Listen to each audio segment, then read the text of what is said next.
الرحمن الرحيم إن الأبرار يشربون من كأس كان مزاجها كافورا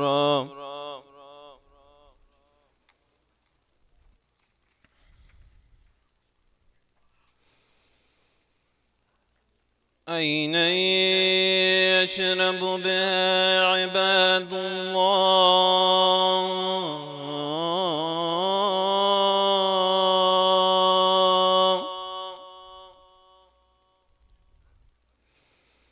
عينا يشرب بها عباد الله يفجرونها تفجيرا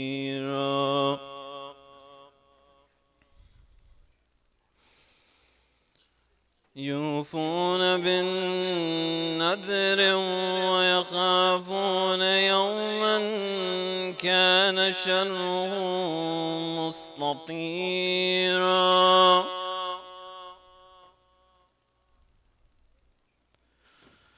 يوفون بالنذر ويخافون يوما كان شره مستطيرا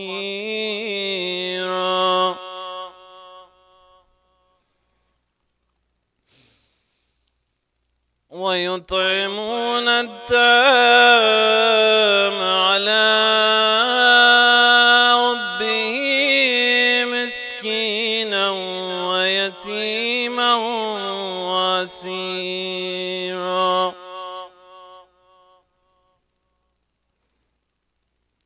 إنما نطعمكم لوجه الله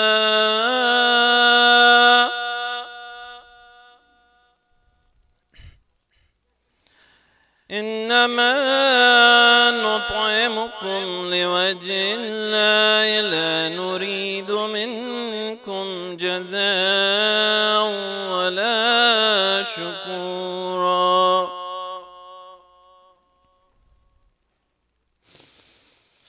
إنا نخاف من ربنا يوما عبوسا قمطريرا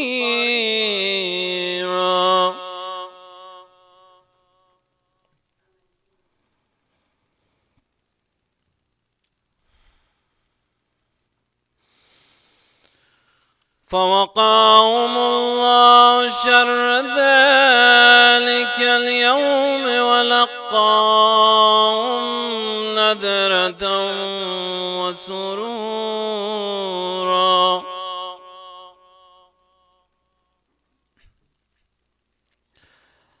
وجزاهم بما صبروا جنة وحريرا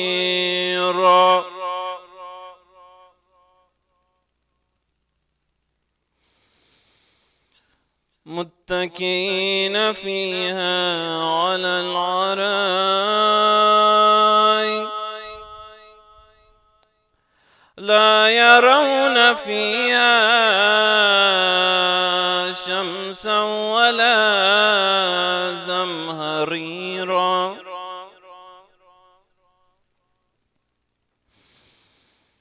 ودانية عليهم ظلالها وذللت قطوفها تذليلا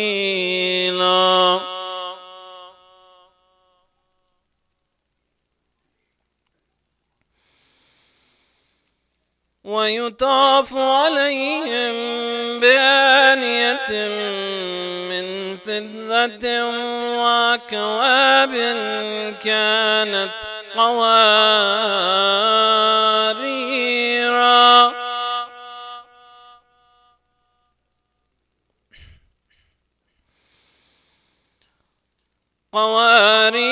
من فضة قدروها تقديرا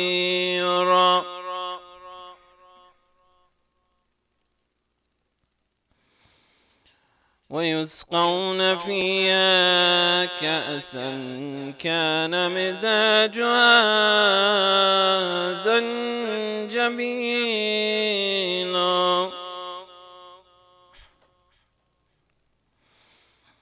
عينا فيها تسمى سلسبيلا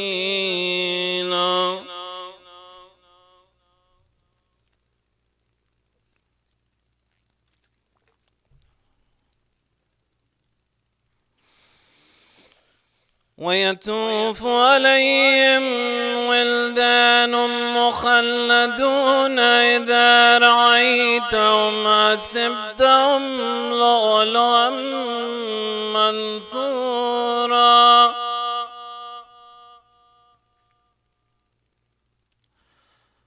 وإذا رأيت ثم رأيت نعيما وملكا كبيرا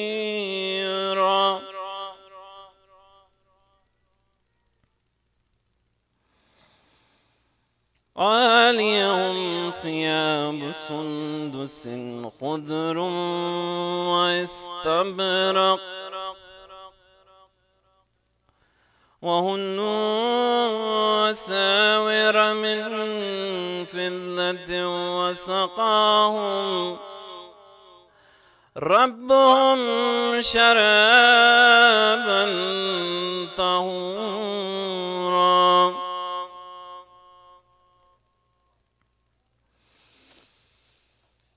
إن هذا كان لكم جزاء وكان سعيكم مشكورا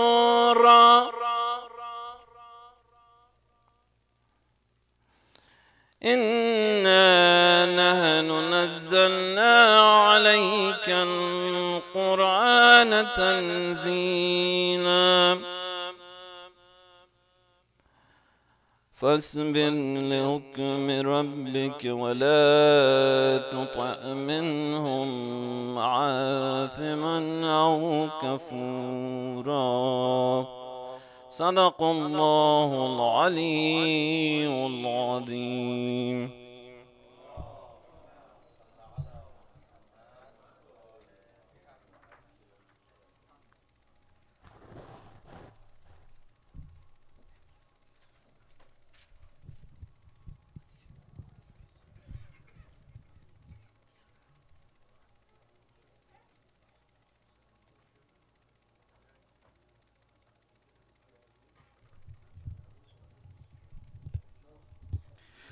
السلام عليكم ورحمة الله. أعوذ بالله من الشيطان الرجيم. بسم الله الرحمن الرحيم، والصلاة والسلام على سيدنا ونبينا محمد وآله الطاهرين.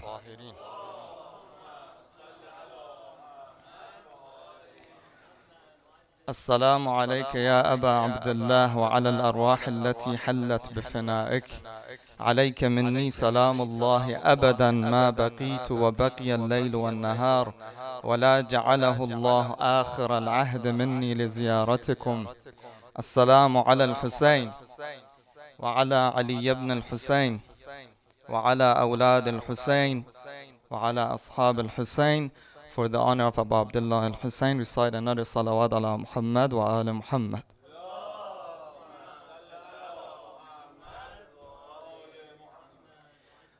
I know many of our community members are in Karbala today, or they were last week, or in the coming days. And I know many of you participated in Arbaeen walks and marches around Los Angeles today. May Allah subhanahu wa ta'ala protect all of the Zawar of Abu Abdullah al-Hussein, and may He count us amongst the Zawar of Abu Abdullah al-Hussein. Recite another salawat ala Muhammad wa ala Muhammad.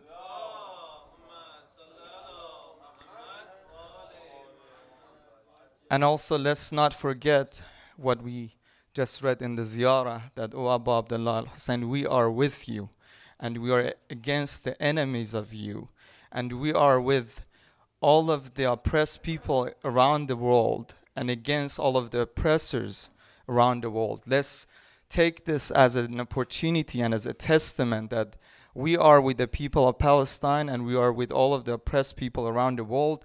May Allah protect them and help them. Inshallah, recite another salawat ala Muhammad wa ala Muhammad.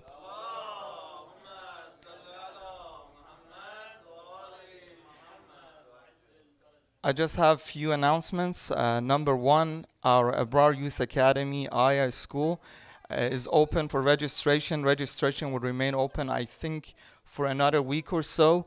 So take advantage of this opportunity and sign up for it if you have any kids or youth up to like high school. I think they accept people and students, inshallah. School will start on September 14th. So we just have a couple of weeks from now. And they also need teachers for different topics. They cover Quran, beliefs, Islamic history and akhlaq, and specifically for Quran, they're in need of teachers. So if you want to volunteer to teach, you can talk to Brother Shahrukh, Brother Afshin, Sister Nadwa may not be here, or any of us, inshallah. There's just a simple form that you need to fill out and apply to become a teacher, inshallah. But we would appreciate your help and support. Our end of Safar programs for the departure of Prophet Muhammad sallallahu alaihi wasallam.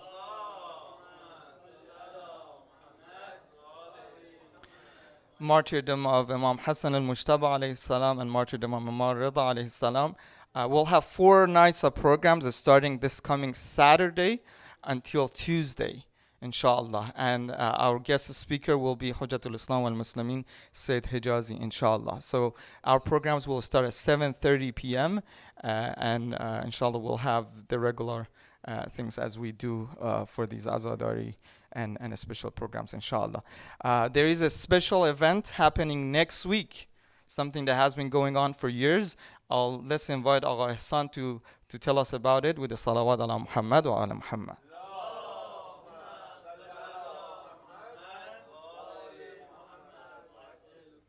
Assalamu alaikum, everyone.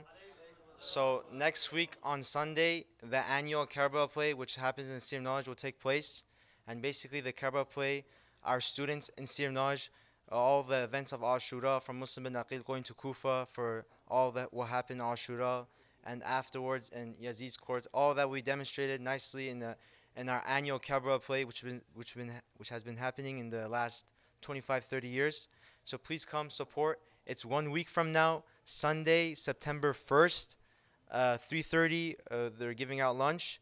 4:30, inshallah, the play will start, and I think it will finish. The whole event will finish by 6 at maximum. So yeah, if you have any other further questions, please come ask me, and I'll be more than happy to answer your questions. Yeah, September 1st, next week, Sunday, 3:30 is lunch. 4:30 is the play. Please come support our school. Our City of Knowledge is the only Shia Islamic school from K through 12th grade in the community around here. So please come support our school. Thank you. Salawat. Thank you, Dr. Shafi. Thank you, Brother Hassan. A couple of other announcements. For those of you who may be new to our community or may not know about all of the programs, Agha Basir just reminded me, there is a youth program every other week. They're going to have a program this coming Friday at 8 p.m. And our dear brother, Dr. Taqi, will be the speaker, and he'll talk about mental health issues. So again, this is a youth program every other week, and they have different contemporary issues that they cover. Usually there's always food, usually there is sports and other activities. So I encourage strongly all the youth to join the youth program, inshallah. Dr. Taqi and Sayyid Abbas also run another program for reverts. It's for those who recently accepted Islam, or for those who are interested in learning more about the religion of Islam. It's every Thursday around 7 p.m. at the masjid. So again, if you know of anyone who may be interested in these programs, I would encourage you to inshallah to participate. Again, we are so privileged and honored to have the presence of Hujjatul Islam wal Muslimin, Dr. Salim Yusufali, with us. He accepted our invitation once again. and we're having him for 2 more nights, tonight and tomorrow night. Without any further ado, let's welcome him with your loudest salawat ala Muhammad wa ala Muhammad.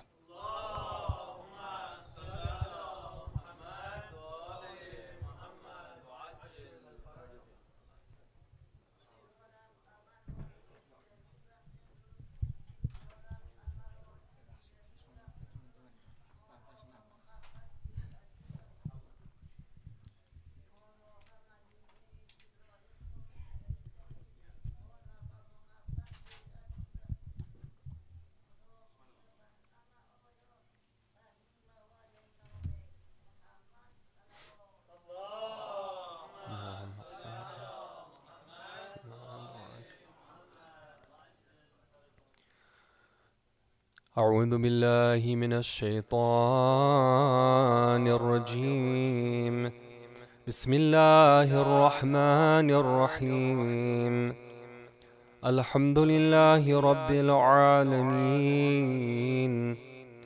لا حول ولا قوة إلا بالله العلي العظيم والصلاة والسلام على أشرف الأنبياء والمرسلين وخاتم النبيين وسيد المرسلين أبي القاسم محمد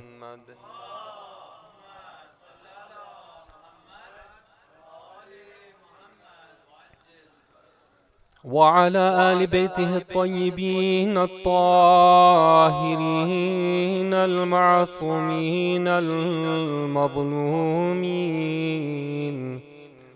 ولعن الله الدائم على أعدائهم أجمعين من ليلتنا هذه إلى قيام يوم الدين.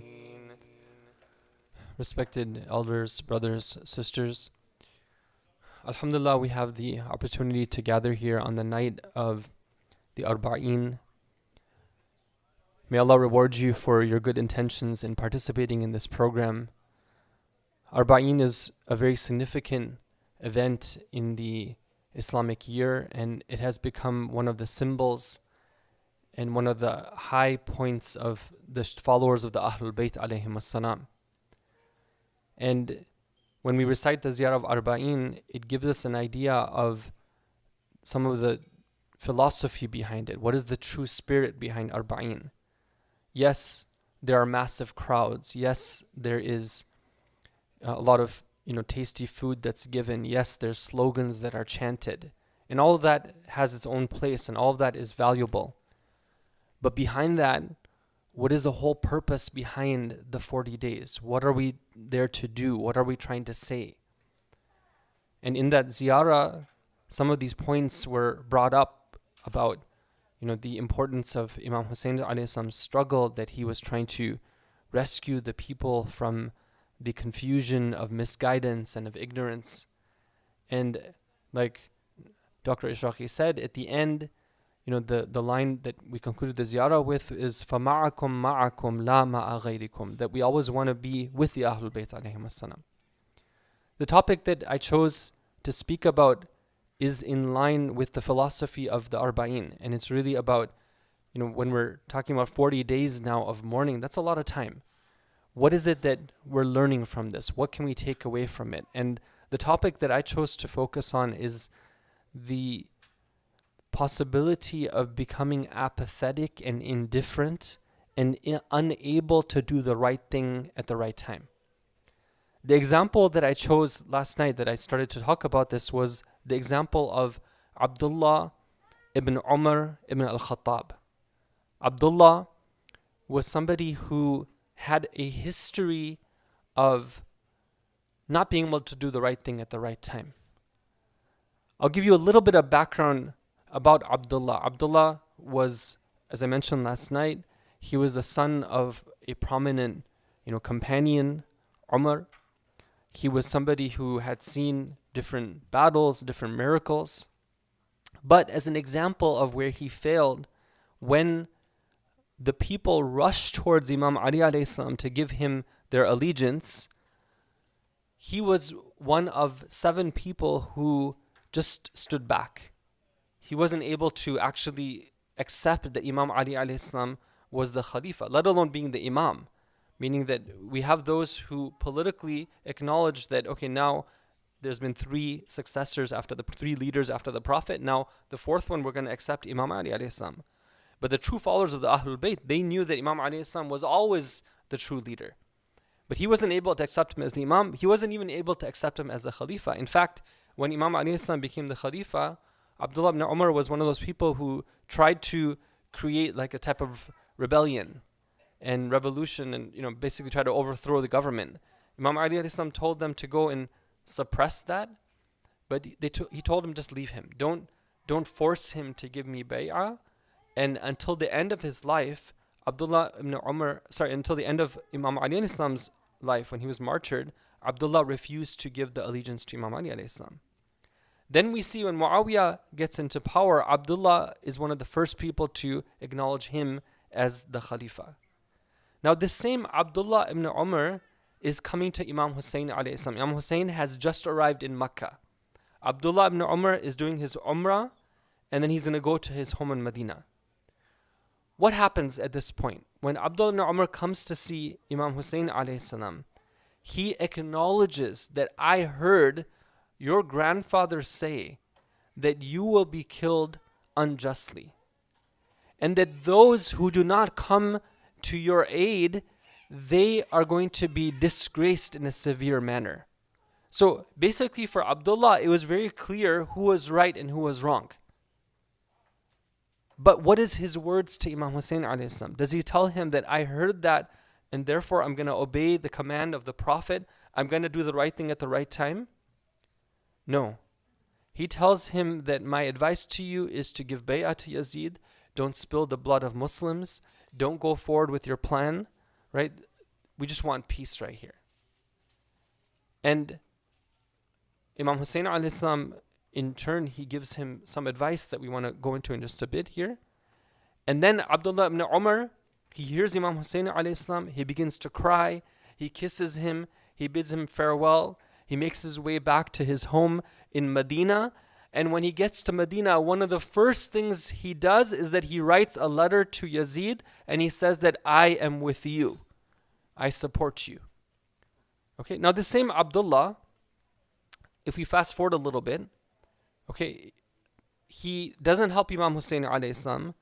Ashura takes place. Yazid and his, those people who are under his command, they commit the worst of atrocities.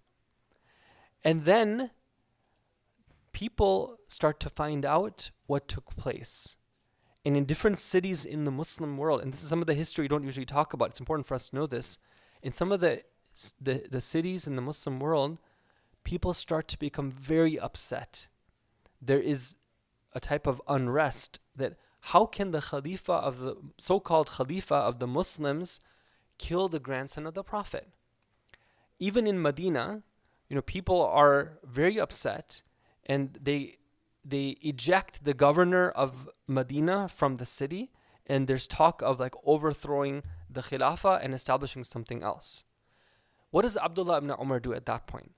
Abdullah Umar, he gathers all of his family members, all of his servants, and he tells them that I heard the Prophet say that whoever goes against the ruler of the time, I'm paraphrasing here, whoever goes against the ruler of the time, whoever, let's say, doesn't obey the flag that's established by the ruler of the time, then that person will be punished in such and such a way in the hereafter. I forget exactly the wording of the hadith. Then he tells them, if any of you breaks their allegiance to Yazid, I'm going to cut off ties from them. Meaning that he becomes one of the staunchest supporters of Yazid, to the point where he even threatens his family members that if you stand against him, I am cutting off from you. Right? This person is not doing the right thing. Right? He had heard the Prophet say those words about Imam Hussein. He had heard Imam Hussein alayhi salam also tell him what's right and what's wrong, but he's unable to do the right thing. What did Imam Hussein tell him? Last night we went through this. There was two stories. The first one was about how there was people who killed Yahya, the Prophet. They beheaded him and they gifted the head to one of the evil people at that time. And there were people among the Bani Israel who killed 70 prophets between Fajr and sunrise. And then they sat in their markets and in their shops and talked business as if nothing had happened.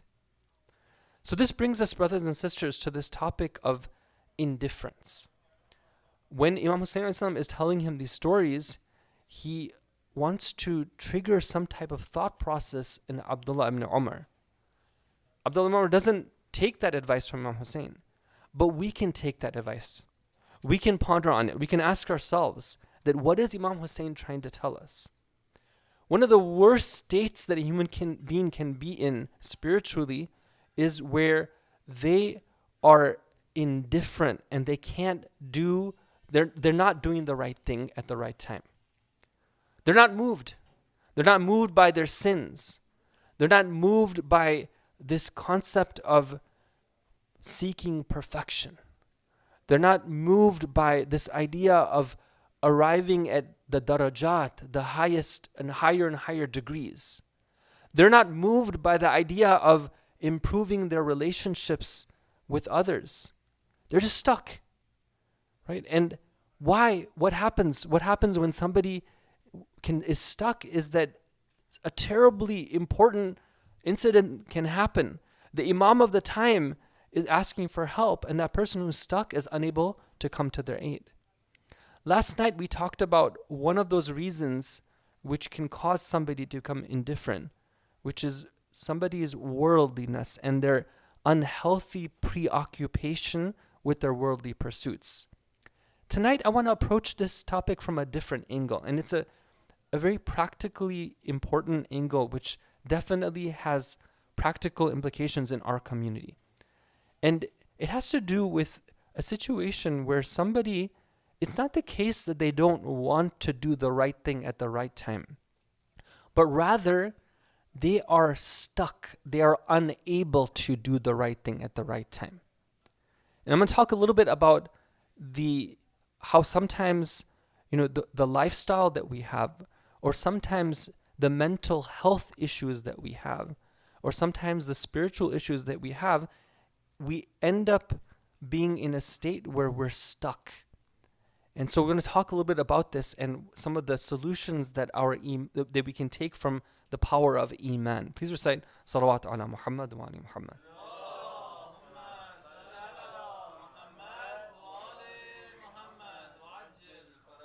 So I'm going to give you another story. Okay, so this is another story from the events that took place leading to Ashura.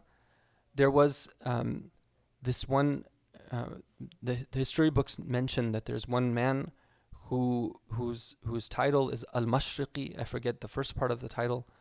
He and his cousin are traveling. They're from Kufa, and they happen to meet Imam Hussein alayhi salam at one of the stops as Imam Hussein salam is journeying towards Kufa. So when Imam Hussein sees them, they meet with each other. Imam Hussein alayhi salam asks them, "Are you here for my nusra?" Meaning that, are you one of those people who's come to my aid? Are you joining me? And this Al-Mashriqi, he says that I told Imam Hussein alayhi salam at that time, I said that I am somebody who is elderly, and I'm somebody who is in a lot of debt, and I'm somebody who has a lot of dependence, and I'm somebody who I have a lot of possessions of other people. They've entrusted them with me, and I have a lot of amanat. I have a lot of trusts that are in my custody, and I don't want to be somebody who is has a lot of trust and hasn't fulfilled them, and you can see, as I'm saying this, that this person is not in a state of peace inside. This person is has all these things which are weighing him down. And he starts to just blurt out all these things to Imam Hussein alayhi salam.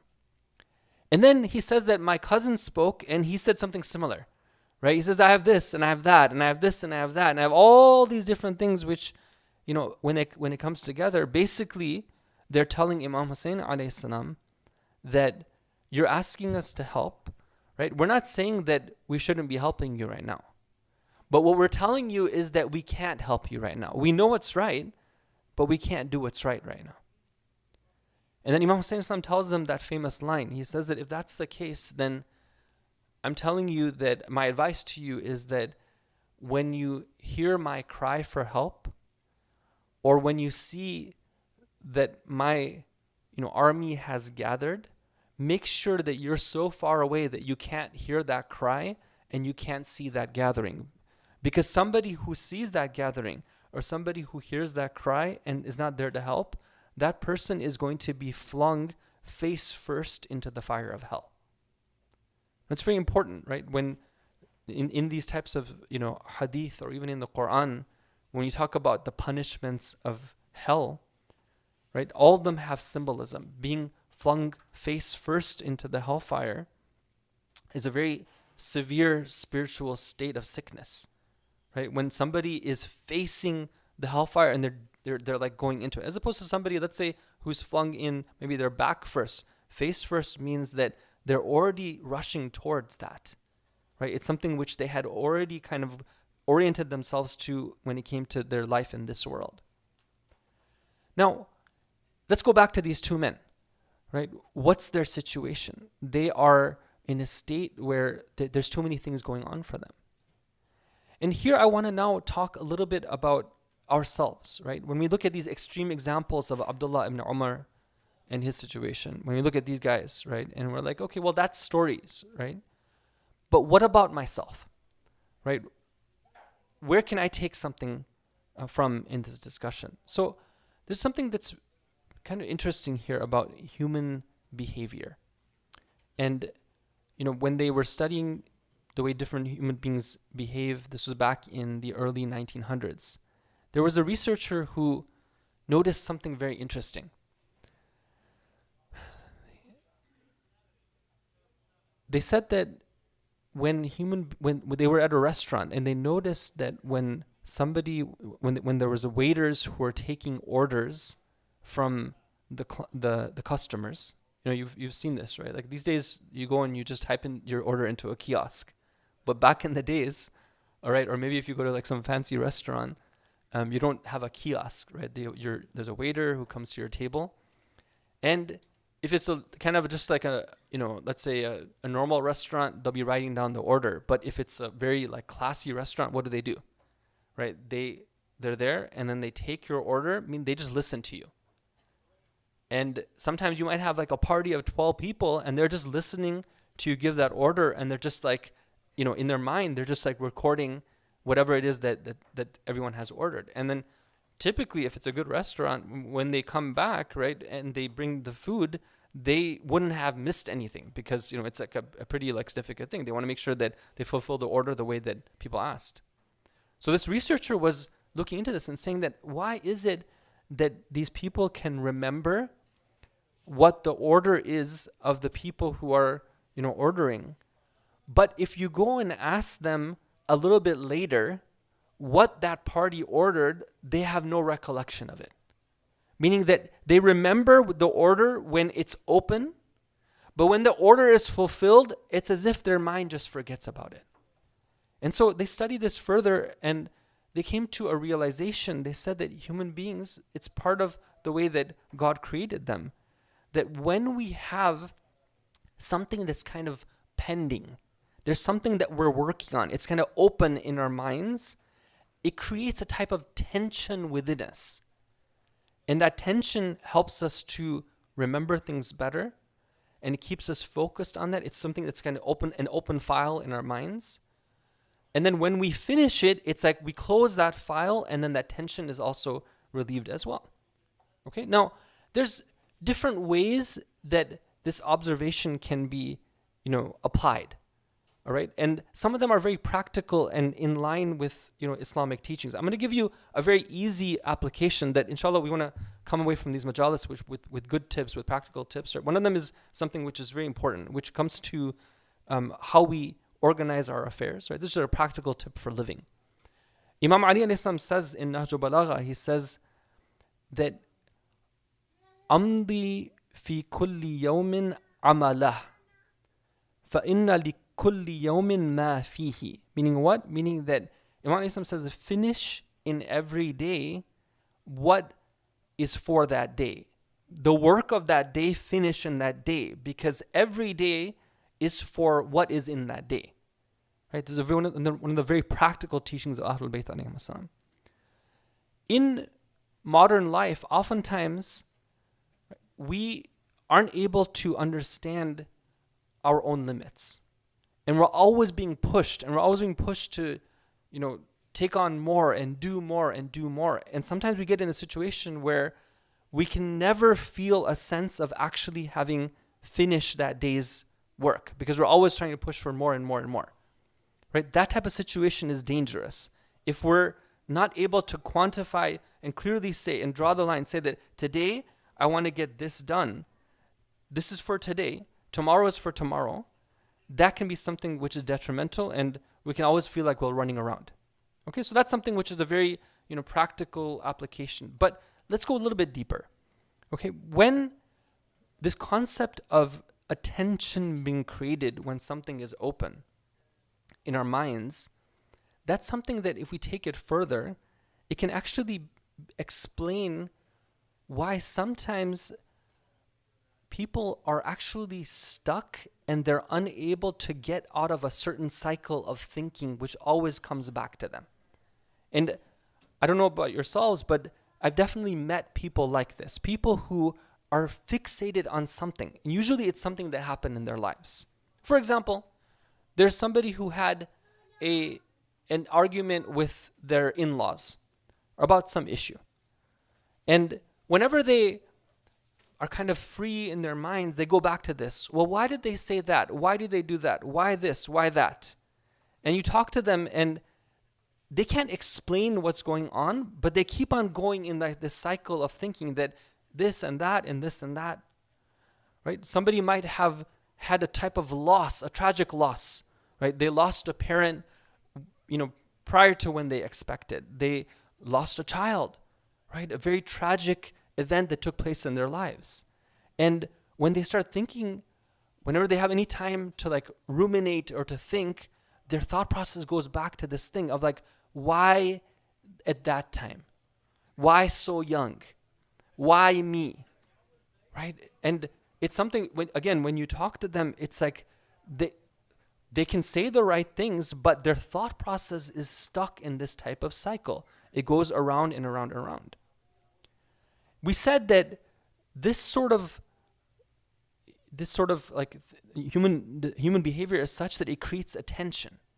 So imagine that somebody has these open files in their mind, different things that have taken place to them that they haven't been able to close up, right? They're still stuck on them. When these start to pile up, what happens is that it creates a lot of tension. And that can be the cause of somebody being unable to actually move forward because they're just caught in all these cycles of cyclical thinking. And they can't move forward from them. They never feel a sense of inner peace. And this is something which, it's a very real thing that happens. And it happens because of, let's say, challenges that we faced when we were younger, relationship problems that happened maybe when we were developing. It can happen because of trials and tribulations that come our way that we weren't able to close properly in our minds and settle with.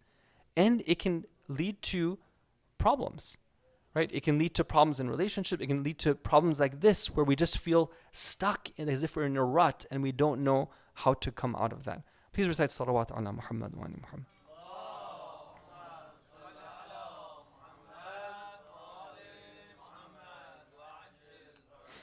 I want to give you an ayah of the Quran, which is a very beautiful ayah from Surah Zumar, where Allah talks about, He gives an example which helps us to understand the practicality of Islam. Sometimes we wonder, we're like, okay, well, Islam came and it taught us to worship one God, and we were taught not to worship idols.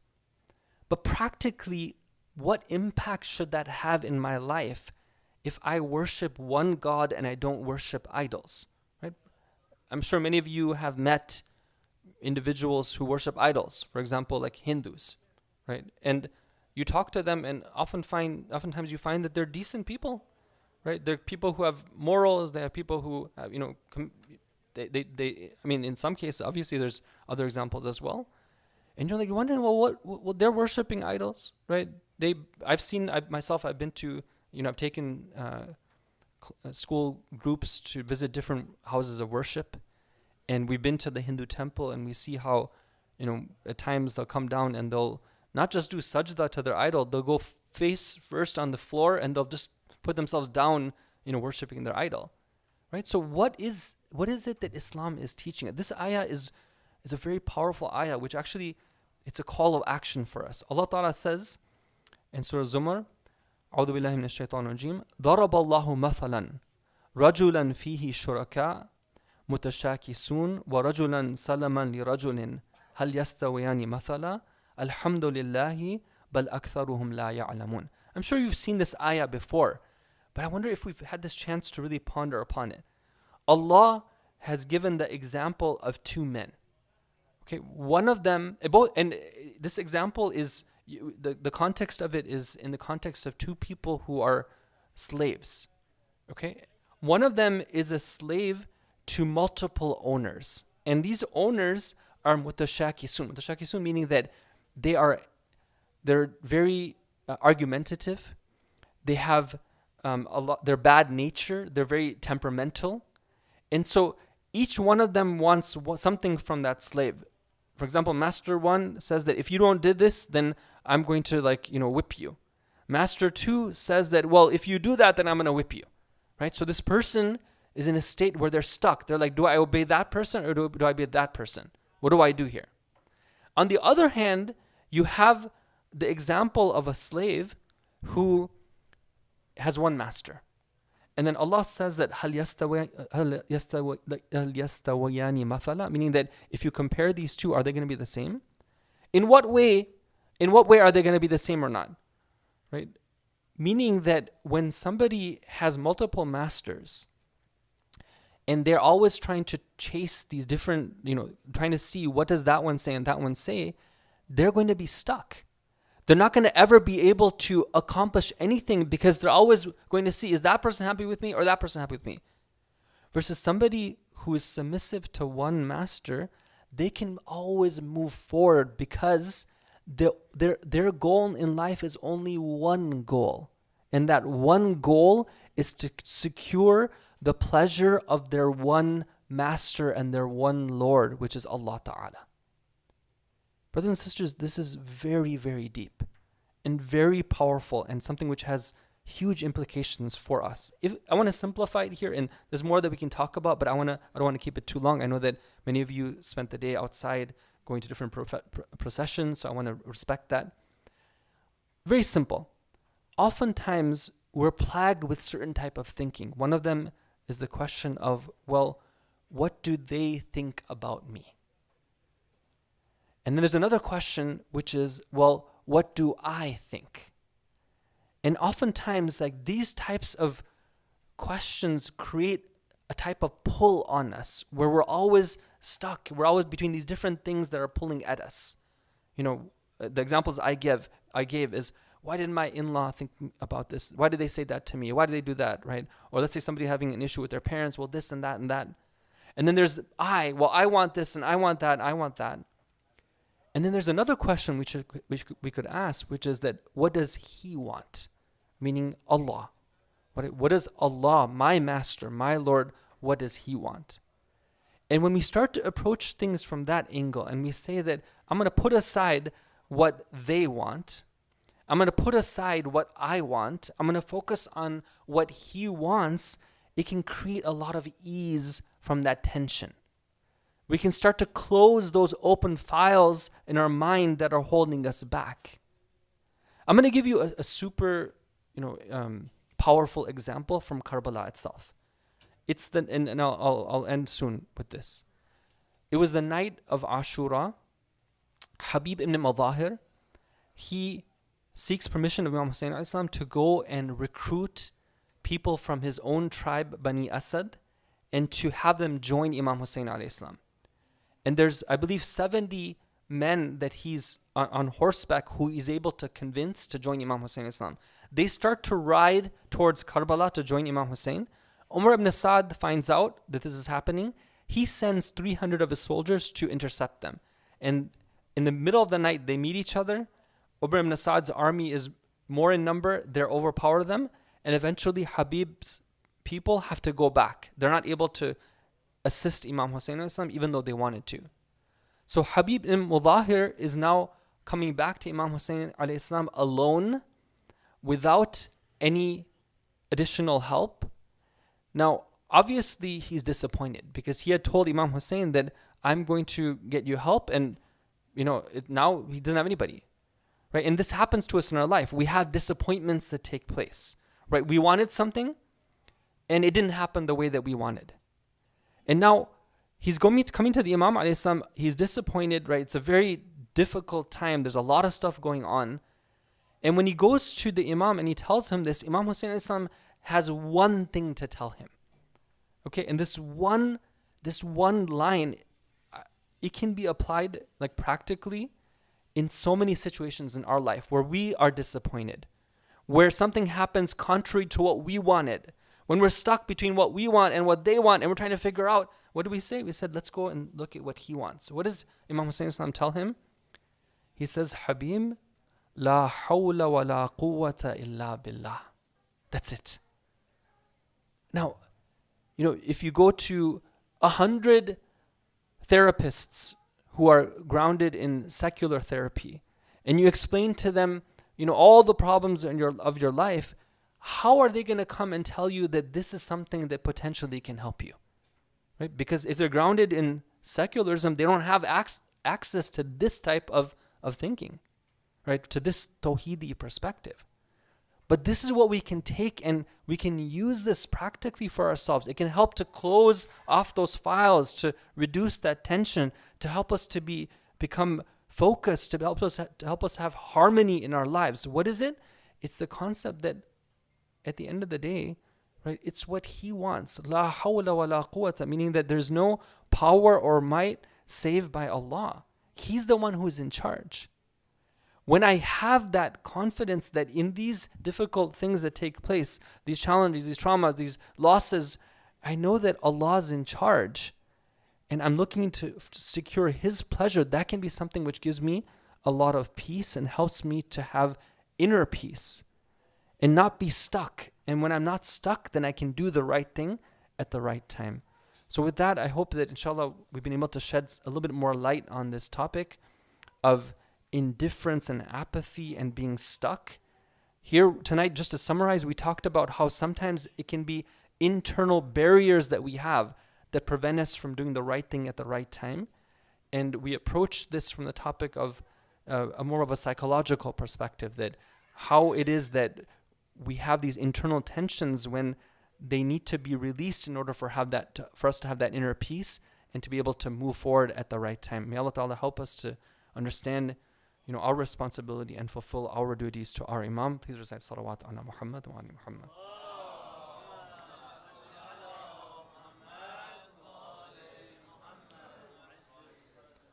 I'd like to end tonight's speech with a few words of dhikr al-musibah, of mentioning the musibah of the Ahlul Bayt alayhim was-salam. Sallallahu alayka ya Aba Abdullah. Sallallahu alayka ya ibna Rasulillah. Peace and blessings of Allah be upon you, O Master, O leader of martyrs, O grandson of Rasulullah, O son of Ali and son of Fatima.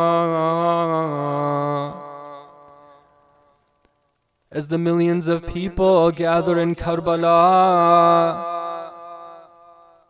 they are saying to you, Labbayka ya Hussein. We too say, Labbayka ya Hussein.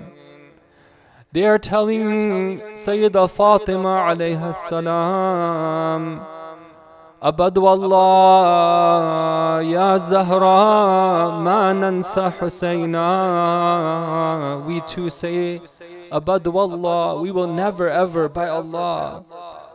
يا زهراء, O Fatima الزهراء, ما ننسى حسينا, we will never forget Imam Hussein.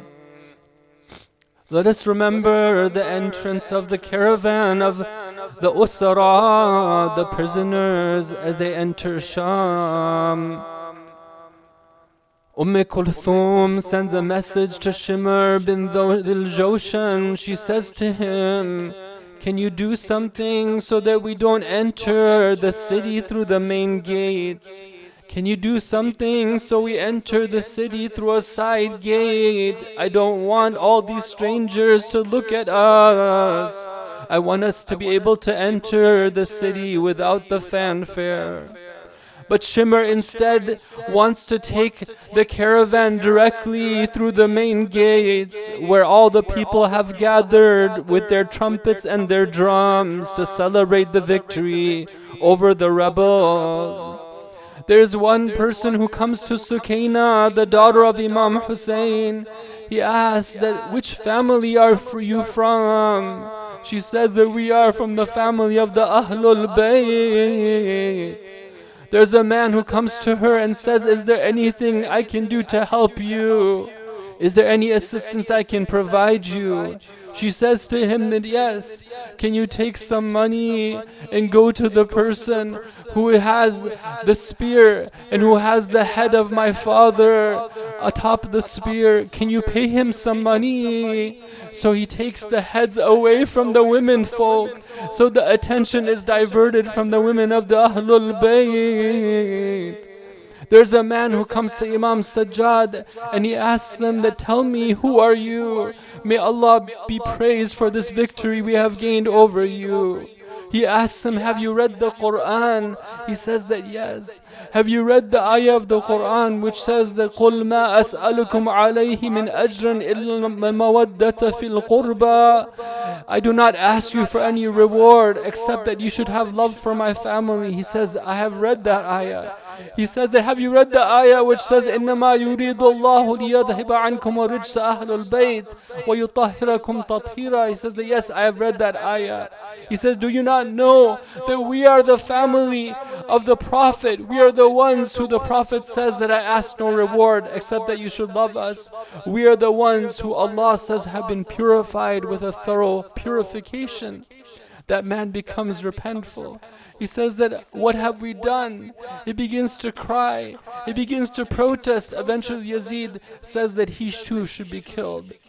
When the caravan is brought into the court of Yazid, then they see that Yazid is striking the head of Imam Hussein with a cane.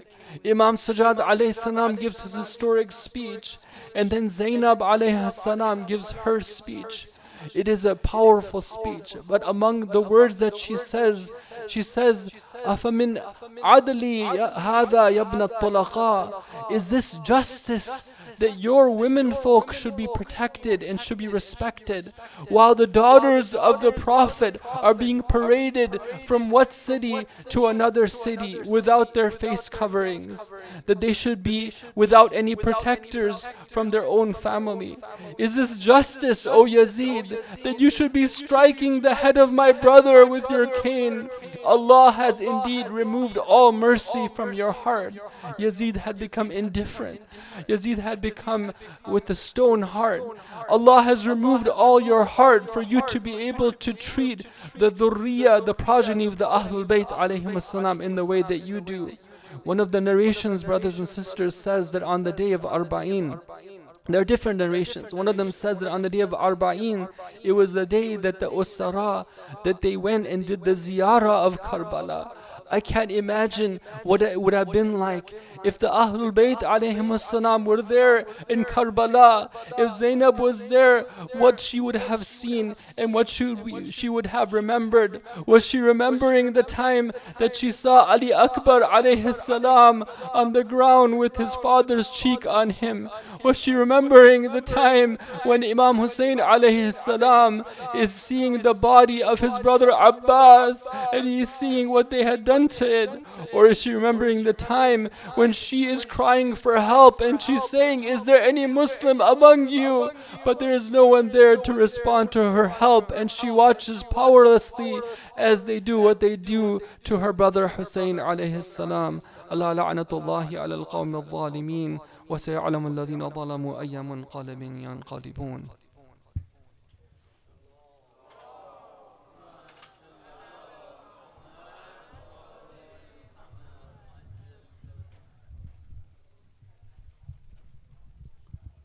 صلى الله عليك يا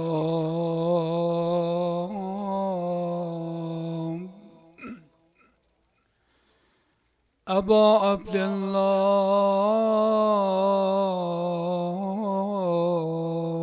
الله صلى الله عليك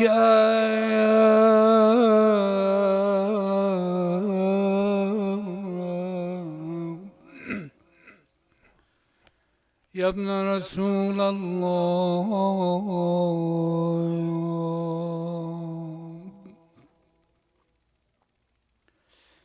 صلى الله عليك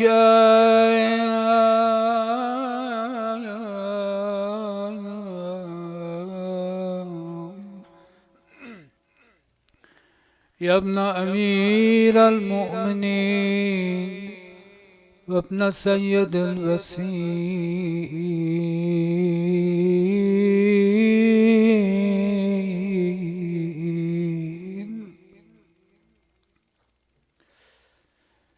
40 روزه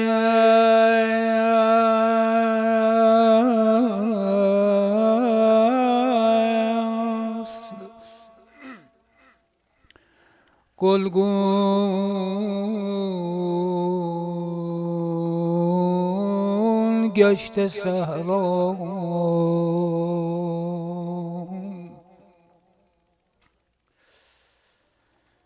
40 روزه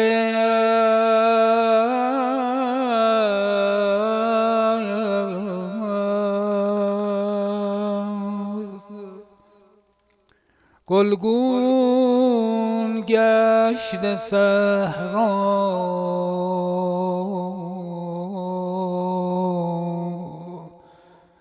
ز خون پاک فرزندان زهرا. حالا میخوای دلا رو آماده کنی یا حسین میگم و ایشالله بریم جلو.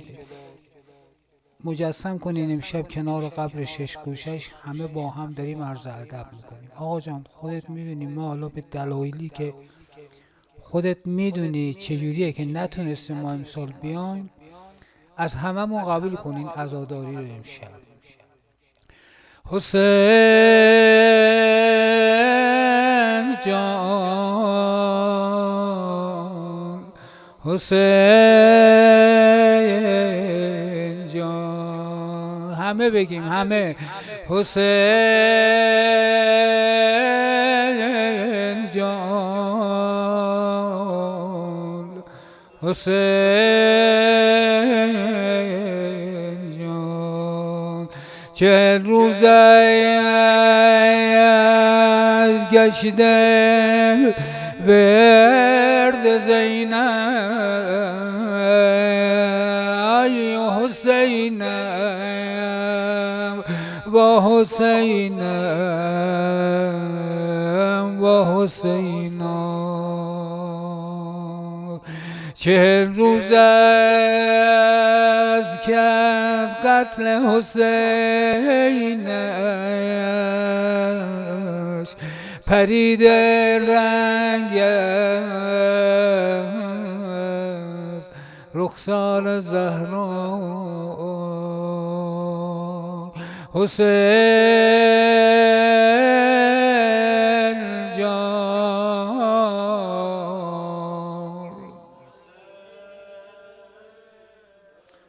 چل روز است می سوزد سکینه دلش بشکسته از داغ بابا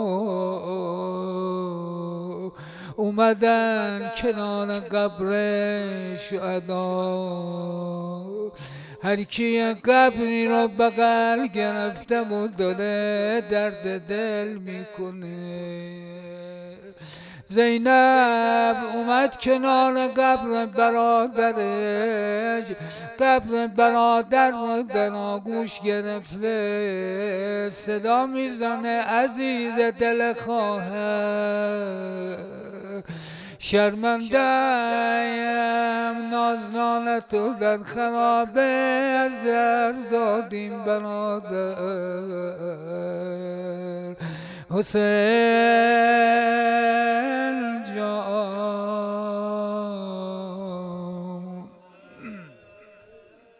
حالا به احترام امام حسین همه بلند شیم پا بایستیم چند لحظه سینه بزنیم و ایشالله خداوند قسمت میکنه دست جمع همین تعدادی که هستیم همه بریم کربلا و اونجا دیگه تا صبح سینه میزنیم. حالا اینجا زیاد مصدق اوقات نمیشیم ولی اونجا دیگه اینقدر سینه میزنیم که وصل کنیم به نماز صبح. ز شام غم آمدم به کربلا یا حسین ز شام غم آمدم به کربلا یا حسین که سازمت با خبر ز ماجرا یا حسین حسین حسین یا حسین جواب حسین حسین یا حسین آی ز شام غم آمدم به کربلا یا حسین ز شام غم آمدم به کربلا یا حسین که سازمت با خبر ز ماجرا یا حسین حسین حسین یا حسین حسین حسین یا حسین اخی فدای تو با مزار خوش منظرت اخی فدای تو با غرقه به خون پیکرت رسد مرا بر مشام شمیم جان پرورت رسد مرا بر مشام شمیم جان پرورت امید جان دگر مرا به تن یا حسین حسین حسین یا حسین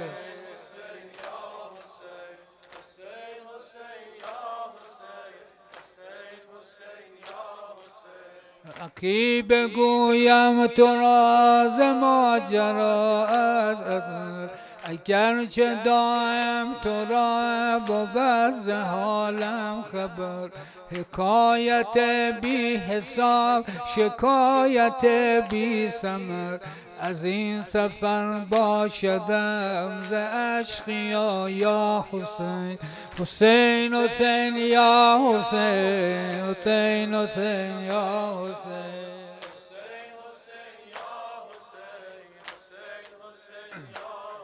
آی اخی چو گشتی شهید ز جرم قول ظلم اخی چو گشتی شهید ز ظلم قوم ظلم شرار آتش زدند به خالفین در خیام مقدرات حرم ز خوف آتش دمام به سوی صحرا شدند ز خیمه ها یا حسین حسین حسین یا حسین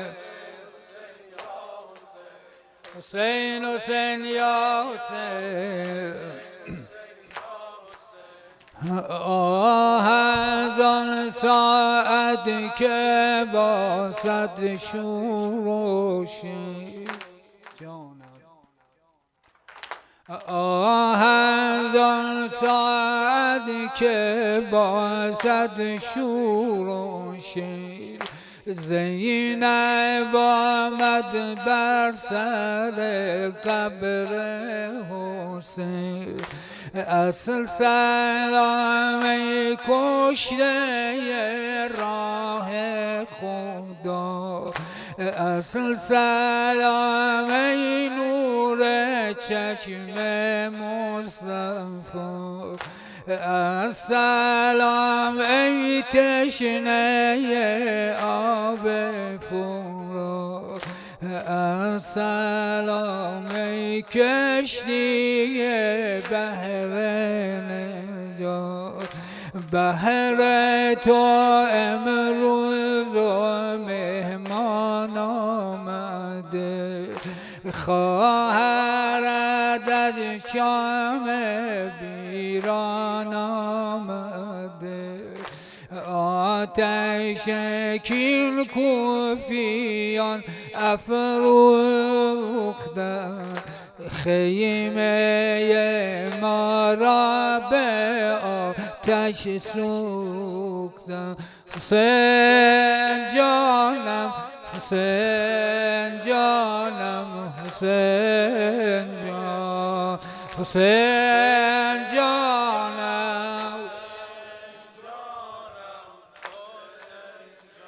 آی الغرض از کوفه تا شام خراب گرچه ما دیدیم ظلم بی حساب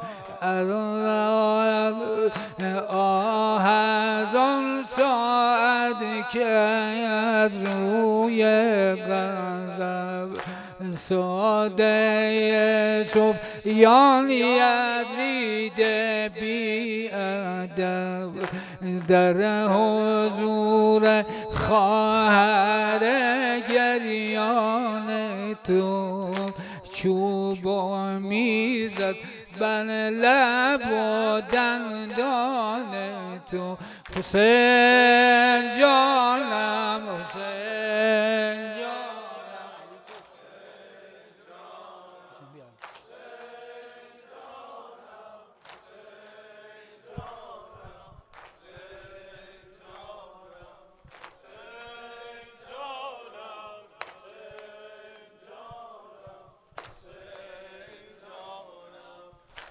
بود اربعین روز اشک و عذاب به یاد اسیران کرب و بلا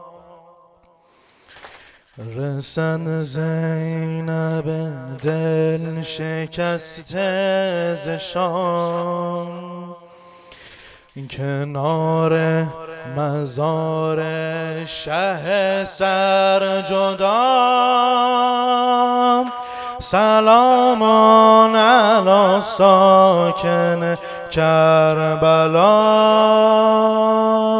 سلام علی ساکن کربلا سلام علی ساکن کربلا سلام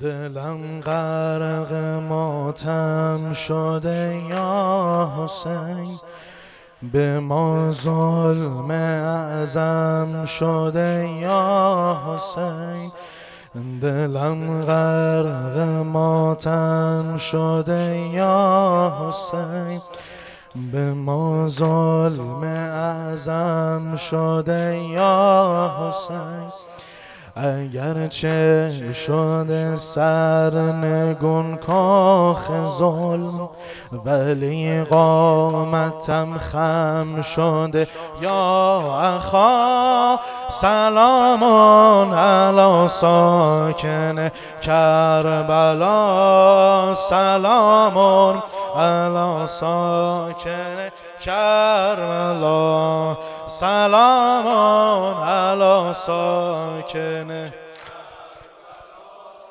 سلام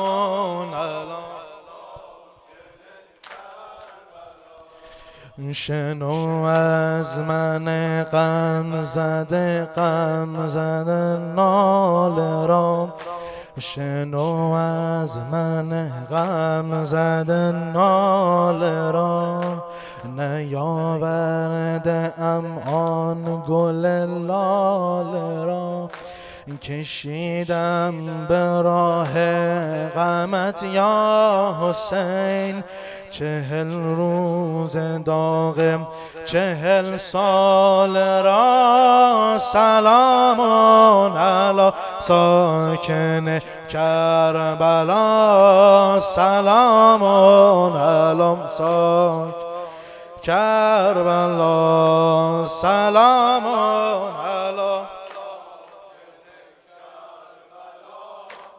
سلام فلک نوحه درد و غم خوانده است به دور سرم غصه گردانده است مپرس از گل پرپرت یا حسین که در کنج ویران جا مانده است به عالم علی ظلم تحمیلی است سلام علی ساکن کربلا سلام علی کربلا سلام علی کربلا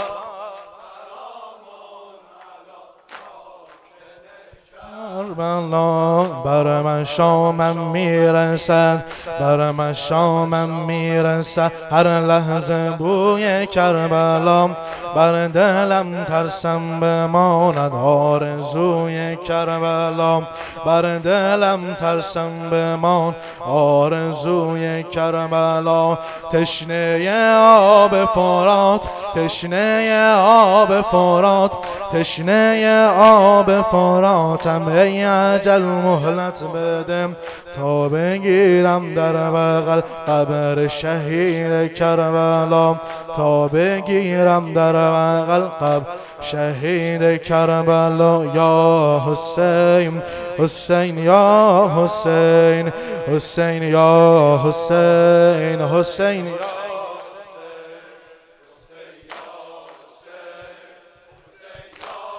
حسین حسین یا حسین حسین حسین یا حسین جبرئیل این روزا تو جاده کربلاته جبرئیل این روزا تو جاده کربلاته با لباس مبدل خادم زائراته با لباس مبدل خادم زائراته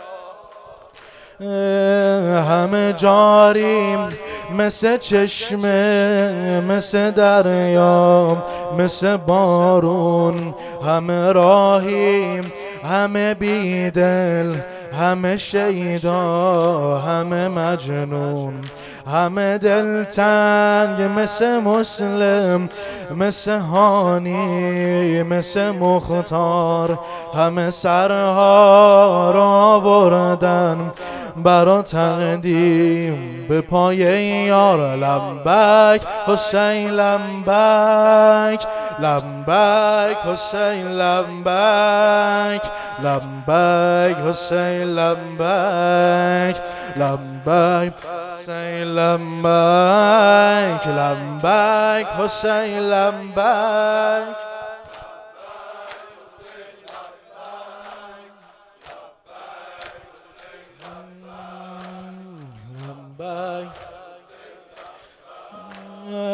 این شبا کل اهل آسمون رو زمینن این شبا کل اهل آسمون رو زمینن، جن و انس و فرشته ظاهر اربعینن، جن و انس و فرشته ظاهر اربعینن، همه رفتن توی راهن، منم و این پریشونیم، یه چیزی تو دلم میگه تو دیگه جا نمیمونیم، به فدای یه نگاهت پدر و مادرم آقا، یه نگاه کن که نمیرم تو فراغ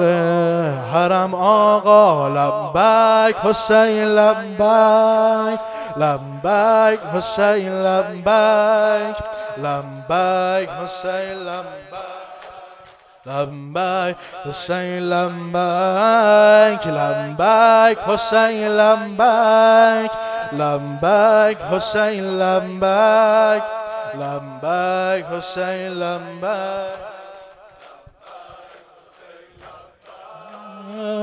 غرق در حیرتم من، یا دلیل یا ابوالفضل، غرق در حیرتم من، یا دلیل یا ابوالفضل، دنبال خونتم من، ادخیل یا ابوالفضل، دنبال خونتم من، ادخیل یا ابوالفضل، خودم اینجا دلم اونجاست، دل قطره پیش دریاست، حرم شاه حرم ماه پیش ارباب پیش عباس، من مشتاق من عاشق من ناچیز و ناقابل، به تو آقا پناهندم، مددی یا ابو فاضل. لبیک حسین لبیک، لبیک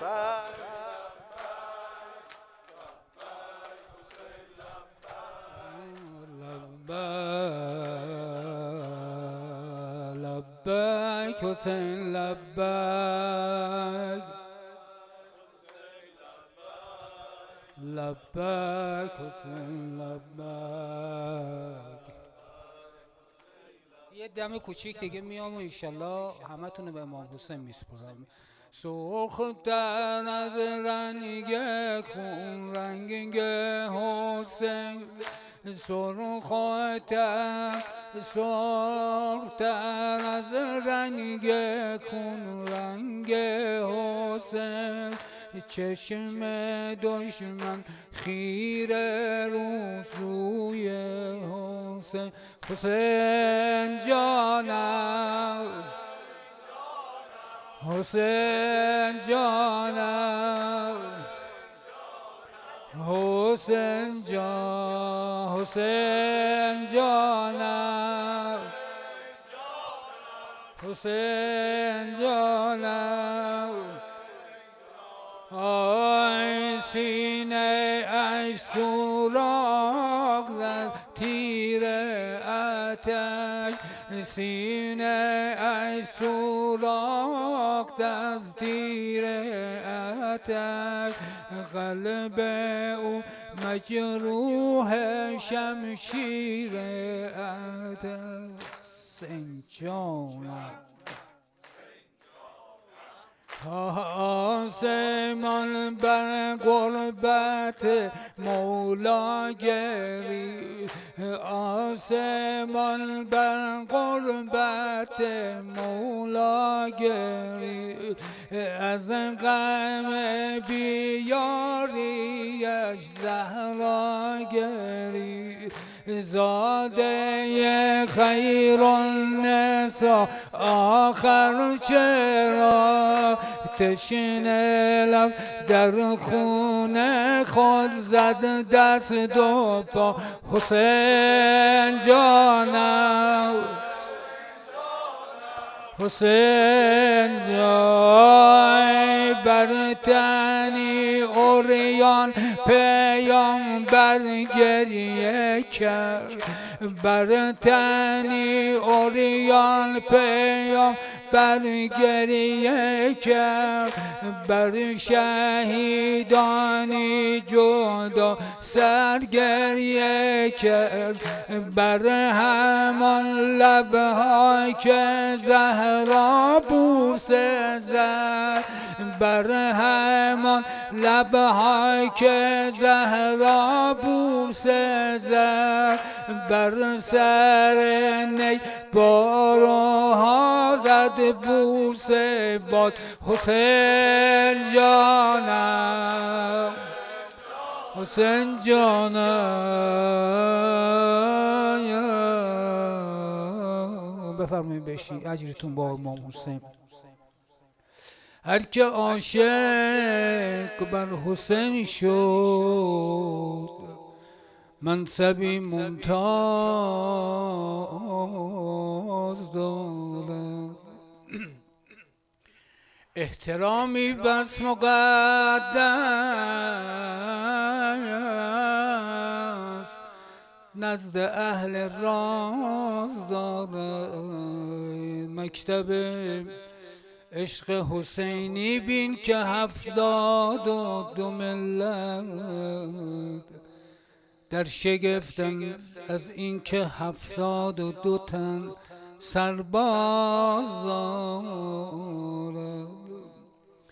ای بنازم بر چنین هنگی که پیش آهنگ لشگر، همچو اصغر کودک 6 ماهه‌ای سرباز دارد. یا حسین ابن علی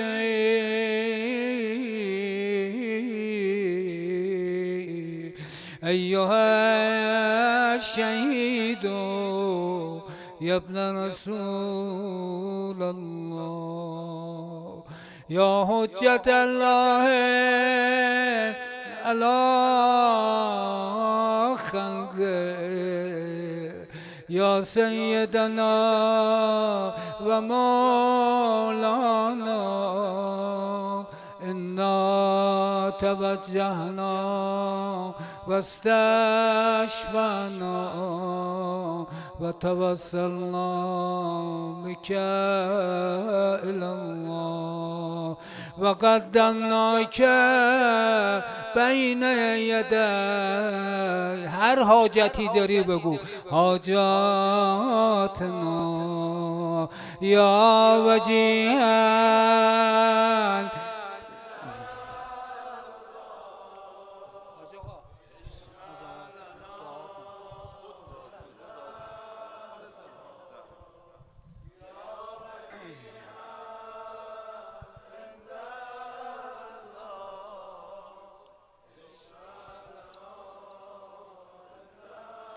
نسألك اللهم وندعوك باسمك العظيم الأعظم الأعز الجل الأكرم بدم الحسين 10 مرتبة يا الله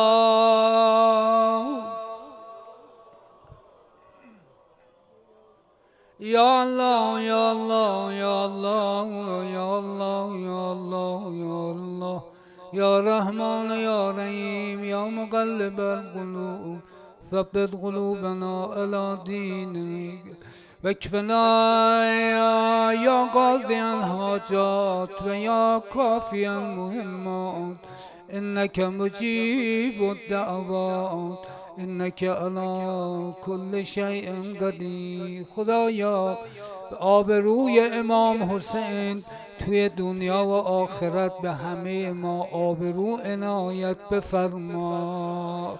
خدایا شب اول قبل لحظه تنهایی آقامون به فریاد ما حضرت زینب سلام الله علیها به فریاد خواهران ما برسان. ثوابی از این مجلس به روح همه اموات، پدر و مادرمون، دوستان مسجدیمون، آی موسوی های روحانی های شمع، همه اونایی که تو این مسجد بودن، جوان تازه از دنیا رفتمون، فرزند آی دکتر سیروز، آید و واصل بفرما.